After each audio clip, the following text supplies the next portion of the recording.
407 years ago, our fathers brought forth on this continent a new nation, conceived in liberty and dedicated to the proposition that all men are created equal.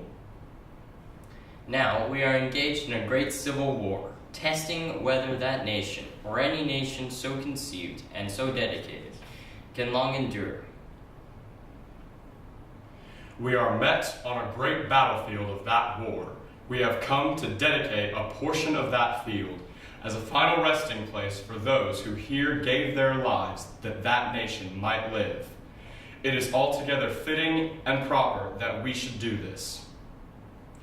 But in a larger sense, we cannot dedicate, we cannot consecrate, we cannot hallow this ground.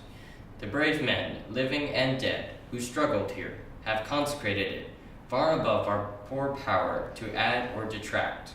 The world will little note, nor long remember what we say here, but it can never forget what they did here.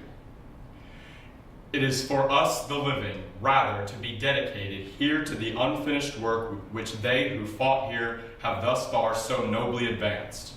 It is rather for us to be here dedicated to the great task remaining before us, that from these honored dead we take increased devotion to that cause for which they gave the last full measure of devotion, that we here highly resolve that these dead shall not have died in vain, that this nation, under God, shall have a new birth of freedom, and that government of the people, by the people, for the people, shall not perish from the earth.